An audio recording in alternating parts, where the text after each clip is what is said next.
Hello, my name is David O, and with this short presentation, I would like to introduce Exergent to you. The United States alone in 2019 consumed about 100 quads of energy in total. That is an unimaginably staggering amount. In BTUs, that's 100 followed by 15 zeros. All this energy came from a variety of primary energy resources, but still dominated by petroleum, natural gas, and coal in that order. A little over one-third of all primary energy went into generating electricity. The sources comprised large shares of natural gas, coal, and nuclear, along with smaller contributions by renewable resources such as hydro, wind, solar, and geothermal. Only about one-third of that amount actually became electricity to light and heat homes, business, and to power industry, with a tiny share going to plug-in electrified transport.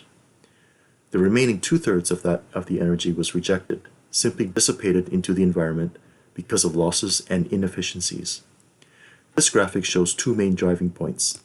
First, the need to wean our energy needs away from fossil fuels as much and as quickly as possible, and second, to make energy systems far more efficient by reducing avoidable wasted losses. Looking out to a global view, but focusing only on electricity generation, the International Energy Agency reports that in 2017, the year with the most recent available data, world electricity generation was about 26 million gigawatt hours and rising. Collectively, fossil fuels including coal, oil, and natural gas made up nearly two-thirds of the total, and sadly their share is still growing in the mix, while solar, wind, and other renewables still currently represent only a vanishingly small proportion, while hydro and nuclear round up the balance. At Exergent, we want to address this elephant in the room. We don't play God claiming to know the future with certainty, but there is good reason to believe that by 2030, the world's electricity needs will rise to about 35 million gigawatt hours. This is an important figure to remember for later in this presentation. Then, by 2050, electricity generation would about double from today. We also don't know the trajectory of the uptake of non-fossil fuel sources in the future energy mix, but we would like to see a rapid bending of the curve to 100% renewable electricity generation globally by 2050 or earlier. At Exergent, we advocate diversified and eclectic primary energy sources that include nuclear in the near term and hydro, but with a clear roadmap toward 100% sustainable and truly carbon-free renewable energy as quickly as possible without engaging in the fuzzy math, voodoo economics, and creative accounting of still justifying and simply moving fossil carbon around somewhere. Exergent exists to offer compelling enabling technology and cost basis toward this goal.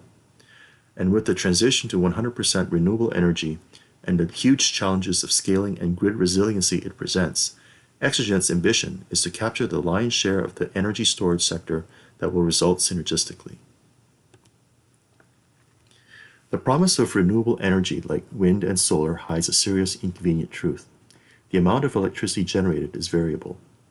Solar panels only generate electricity when the sun is up, so the output varies throughout each day as the sun crosses the sky. It also varies between sunny and cloudy weather and produces none at night. Similarly, wind turbines only turn when, newsflash, there is sufficient wind. And even when the wind gets too strong, like in a serious storm, the turbines must be shut off and locked to prevent damage to them. Also, demand for electricity changes within a day, peaking when industry is humming and businesses are operating, and hitting a trough in the middle of the night when most people are sleeping. Electrical demand also changes during the week and through the seasons of a year. This constant mismatch of energy supply and demand means that something has to make up for the difference, something that can react to the shifts up and down as shown on the right, rapidly and reliably.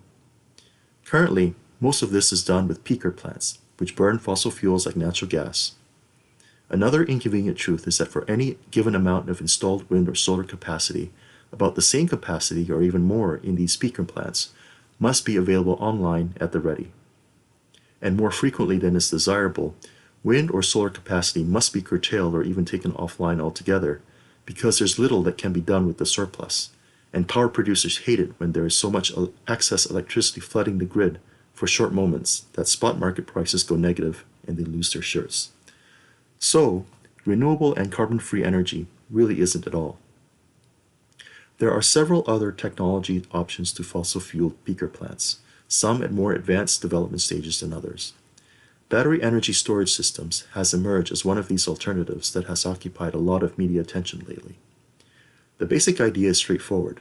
When there is excess electricity from variable renewable sources, it is directed to charge a large bank of batteries. Later, when there is a shortage, the batteries discharge and release electricity back to meet the demand. Battery technology itself is not monolithic, but there are many different options, with lithium-ion currently being the favorite, and vanadium flow and other electrochemistries pecking at the heels. The lithium-ion battery industry is well established with several large players, but the most prominent spokesman is Elon Musk at Tesla.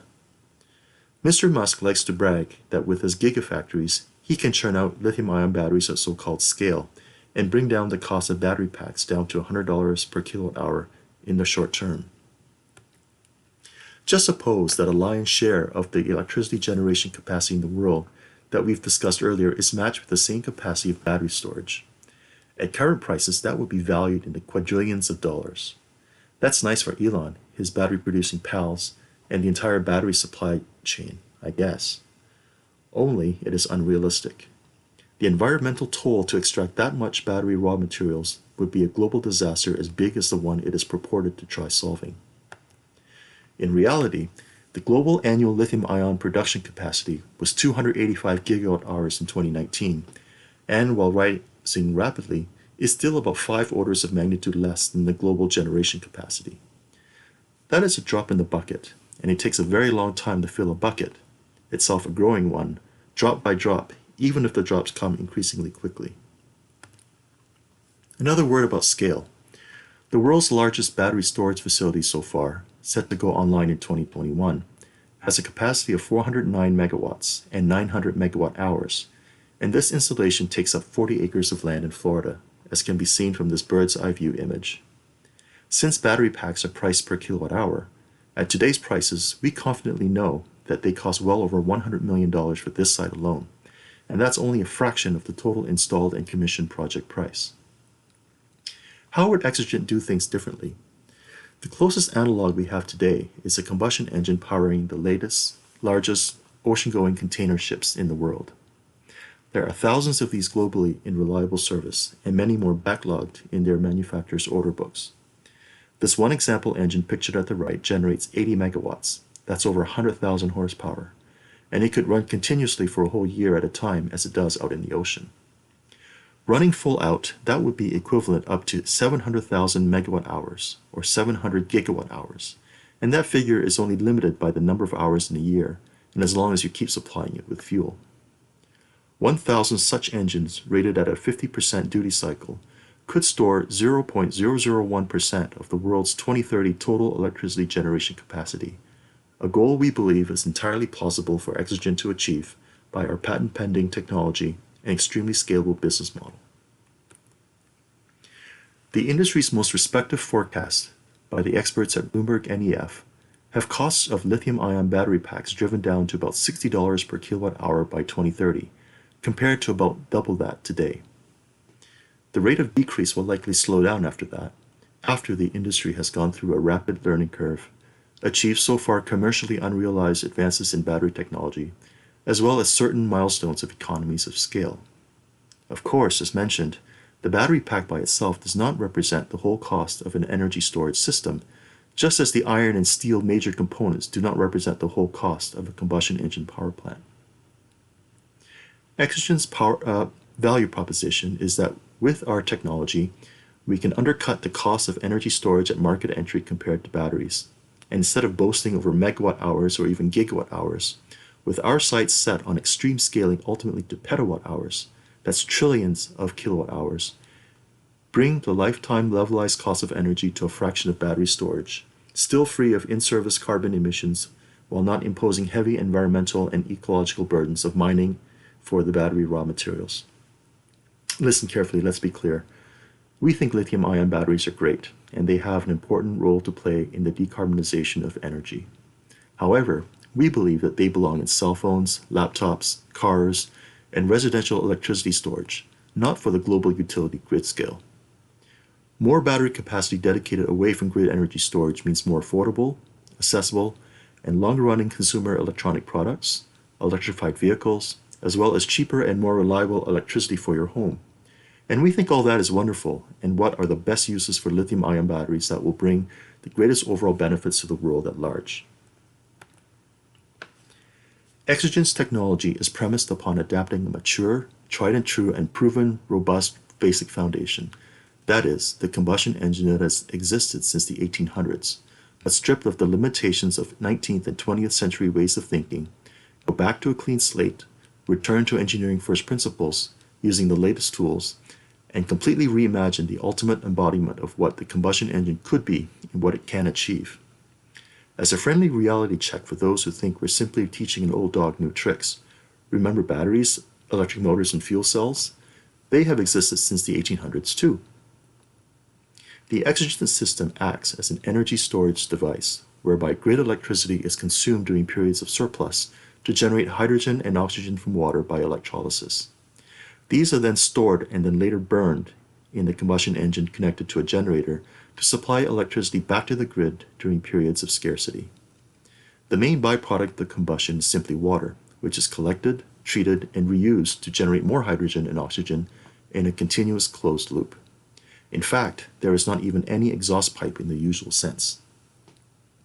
Exergent's combustion engine technology produces zero emissions of carbon dioxide or methane using hydrogen generated from renewable energy.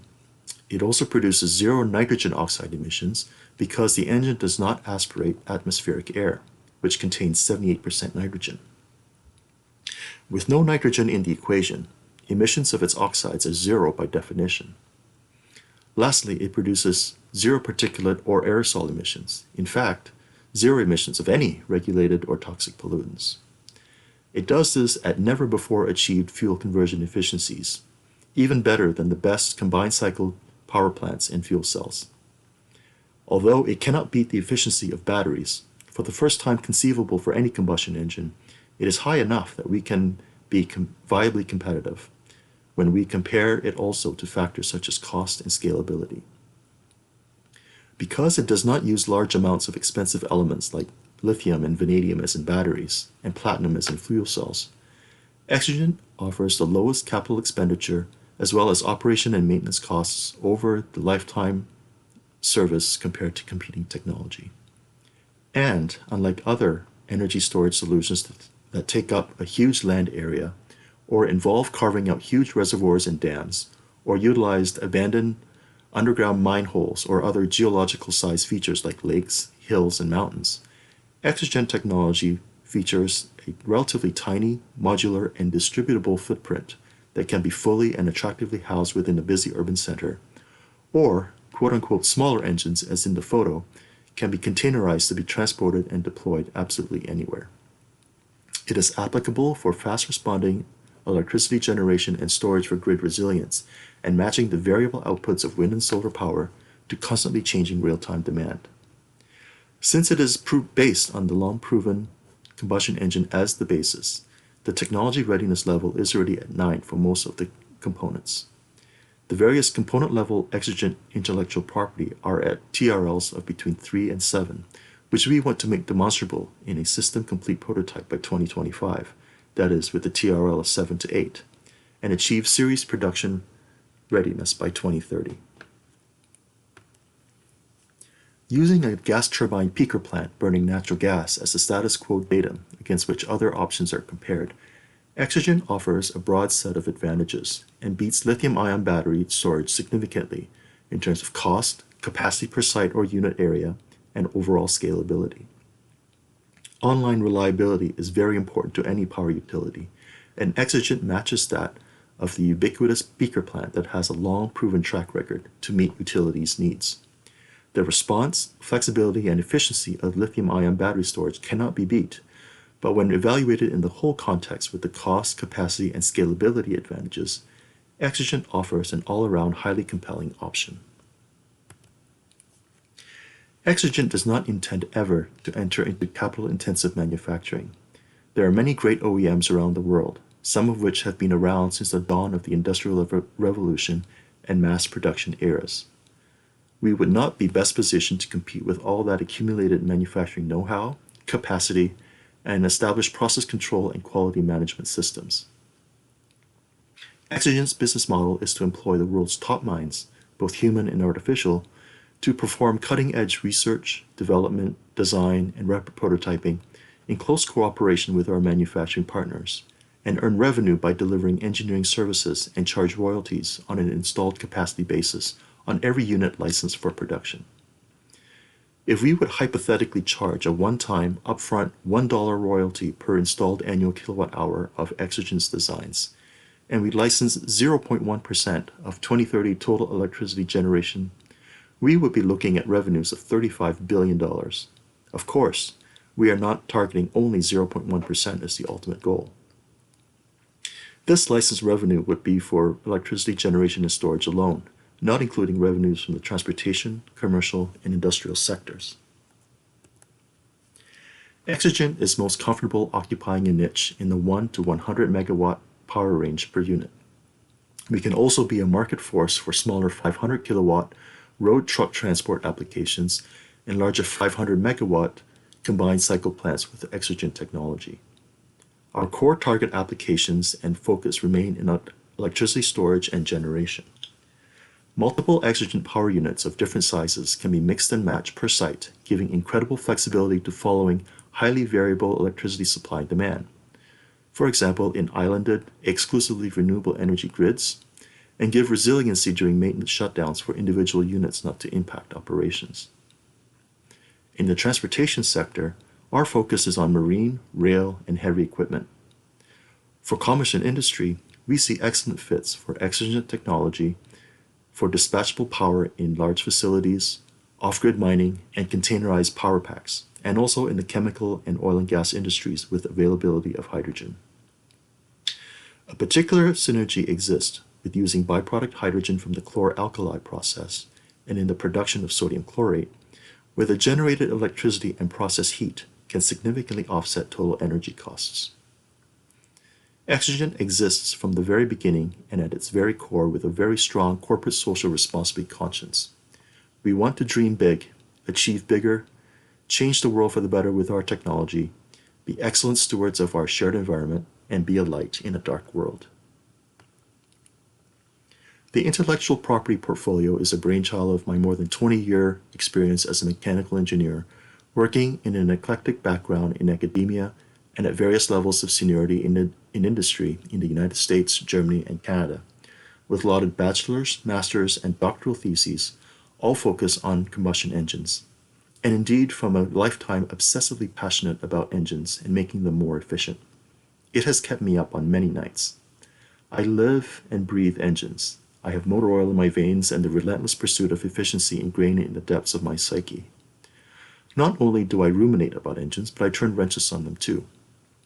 One of the many stories my mother likes to recount from my childhood is that for my 8th or 9th birthday, I wanted nothing more than a set of Bosch Platinum spark plugs, an expensive present in my family circumstance at the time. I begged for my grandfather and cried until he relented. I selected the correct set from my dad's Subaru and proceeded to install them without issue. The technology encapsulated behind Exergent has been filed in a recent international patent application filed with the World Intellectual Property Organization, and it's just one of a cascade of patents that will follow, claiming priority on this one. Thank you very much for watching and listening. For investment opportunities, please do not hesitate to contact me.